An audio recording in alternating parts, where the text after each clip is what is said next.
Detroit, you know you've heard it talked about for years now. But will it ever become a reality? Guess what? The clock is ticking. Plans called for the light rail to go from downtown all the way to 8 Mile. But in December, things changed. The rail plan was scrapped in favor of a rapid regional bus system.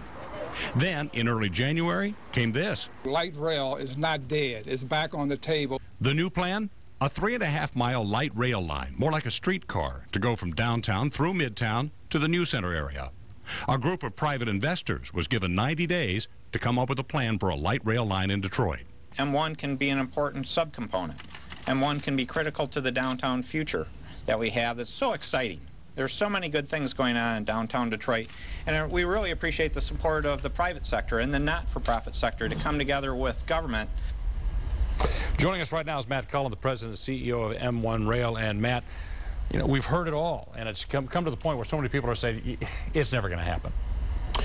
Well, you're right. It's kind of back to the future with the M1 coming back as a 3.4-mile project now. But we think it is going to happen. We are in sort of day 30 or so of a 90-day study where we want to demonstrate to the investors' satisfaction, as well as the mayor and the governor and the federal government, that we can build a project for the $125 million that we believe we can, and that we have sufficient capacity to take care of the operations in the future. So it's an important time for us. But you know, we're back to the same viable project that we started with, so we're excited about that. So this is 3.5 miles, right in the heart of downtown. I mean, sell it to me. I mean, why should people be so excited? We've heard about it. It's been backed off. We're back to it again. I mean, why will this make such a difference in downtown Detroit? Well, transit is important. I mean, we're the only city pretty much in the country without it. This is the most densely populated and active stretch of our community.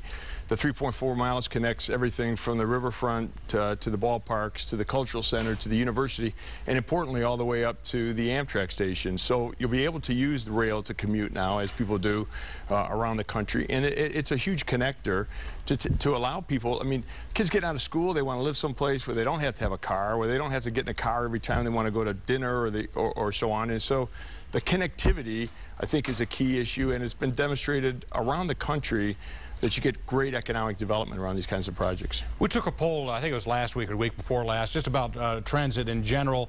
People in the suburbs all agree that there needs to be some sort of transit system in Detroit, but they also agree they don't want to pay for it. So how do you get this thing paid for?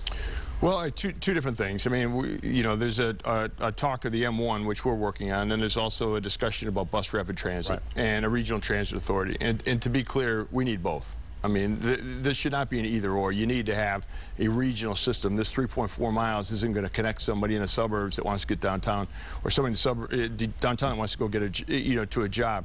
You need them both. I'm going to defer to the governor to address the structure of the RTA and the funding mechanism, but we certainly think that it makes sense. From an M1 perspective, the money's going to be privately raised, and I think that's a key component. There are donors that are coming forward to put the money in place to create this system. And importantly, not only does it provide the money to create the M1 system, but it also is able to be matched from a federal funding standpoint to provide significant funding for the bus rapid transit project as well. Now, if you can sell your plan in the next 60 days and it's going forward, and we've heard about it before, tell us, when is this going to get off the ground? Well, we not off the ground. We're going to keep it on the ground. But that's right. When's the first shovel going to get on the track? So we're going to. We think that we can break ground at the end of this year. It'll take us about 18 months. And again, it has gone around a bit from a planning perspective, but we really are back to where we started, which is this key component of light rail with a bus rapid transit system surrounding it. And if you're a betting man, how confident are you that this is going to happen at the end of the year? I am very confident that this project is going to move forward. All right, Matt, thank you so very much for coming in, and a lot of people are rooting for this. Well, thank you. I appreciate everybody's help and support. All right.